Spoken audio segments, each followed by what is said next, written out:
Hello! Today I'm going to show you how to pronounce the words found on the nonsense word screeners on Root Literacy Design's website. It's under free resources.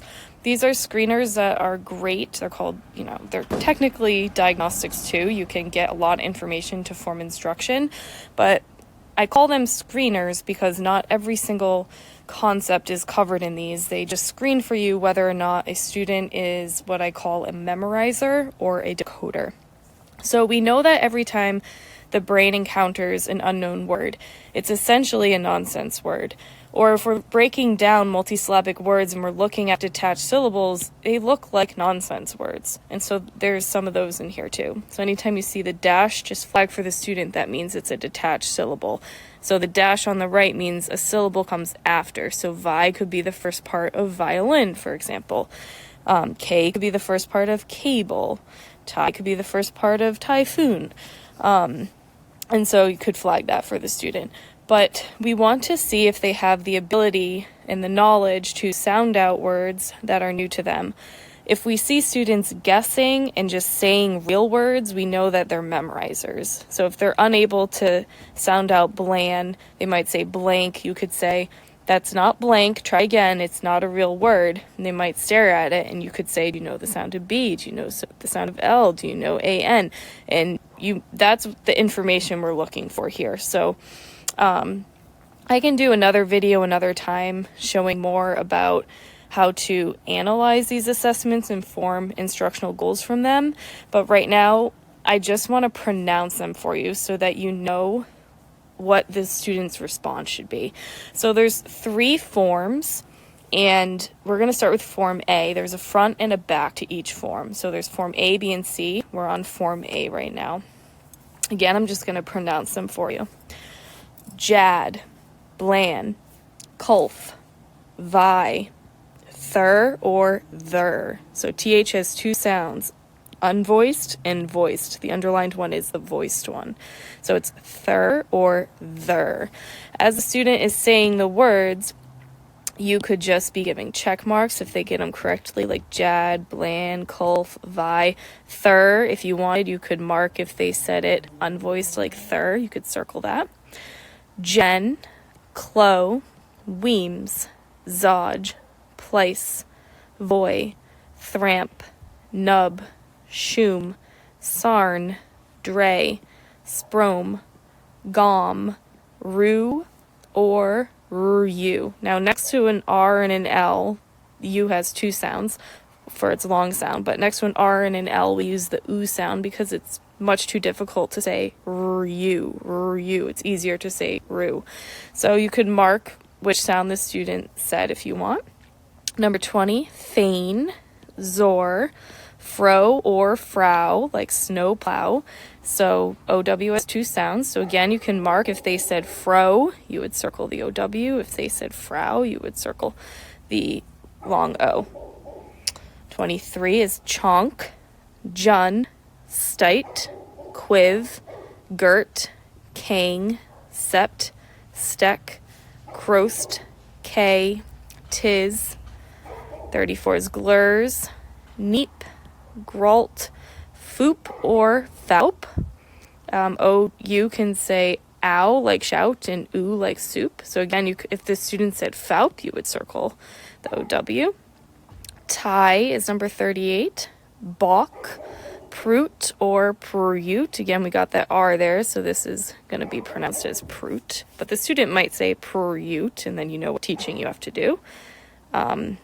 Number 41, blind, quage, rue, smoin, reet, crute, datch, loo, rep, wib. So that's how we pronounce the first page of Form A. Now, I've had teachers I've trained say, Heather, it is way too difficult for me to keep up with what the student's saying, write what they're saying, capture their responses, and now you're asking me to circle which sound it was, and I say, I know, it's a lot. And it took me a long time to be able to get to the point that I could do that. Just like everything, it's practice, practice, practice. So for now, just focus on capturing what the student says, learning how to say these nonsense words correctly yourself, learning that some of them do have two pronunciations. So make sure you don't mark a student wrong if they say "ther" instead of "thir," for example, for number 5 there. That's the main thing I would want you to focus on as your first step. The second step would be, it would be so great if you could circle which sound that they said, but if not, it's not a big deal at all. Okay, going to the back side of Form A. Number 1 is obtep. Number 2 is agnipe.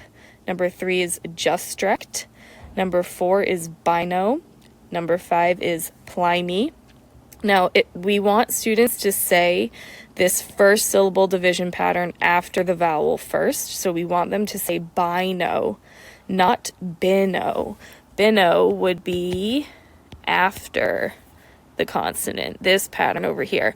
Now, the reason for that is 90% of the time, words with this syllable division pattern, VCV, you divide after the first vowel and you can accurately read the word 90% of the time. It's 10% of the time that you have to move over the division and divide after the consonant.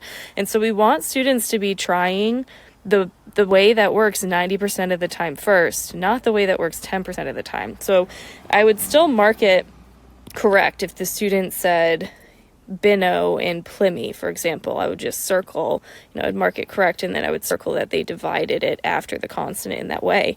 And then I would teach the student, we want to do this first and then try the way that you've been doing, because this works 9 times out of 10. So we want to hit that first. All right, number 6, branslate. Number 7, morkel. Number 8, creon.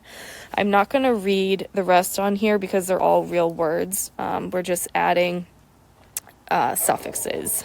So moving on to Form B, and I'll pronounce these for you. Number 1, jat, chan, tulf, row, tham, jai, stray, dietz, zij, blice, skoy, throp, nab, plume, kern, scray, crove, clom, sue, or sew. Either one is correct. So we've got those 2 sounds over there. Number 20 is faced. 21 is gorn. 22 is spro or sprow. There's 2 sounds. So if they said spro or sprow, you would circle which one they said.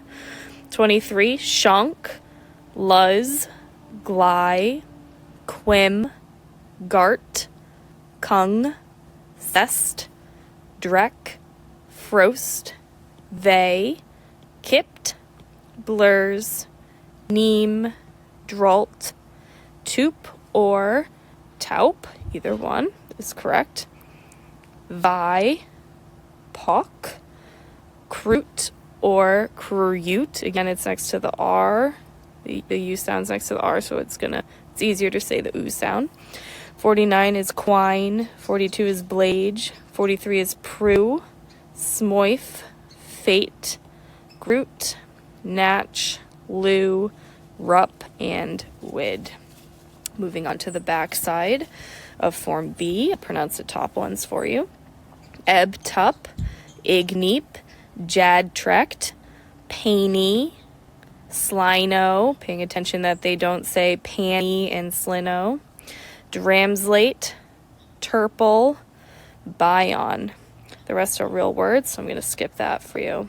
All right, last form here. Here we go. Number 1, jash, cham, pulf, nay, thal or thal, either sound, barn, strote, zeets, tidge, blace, stoy, fet or vet, nad, scoom, jai, scride, croft, plom, q or coo, either one.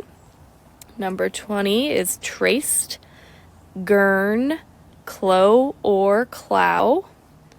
Number 23, shunk, juff, cly, quan, vort, glang, set, sprek, phrase, bay, stows, blars, nuck, dirt.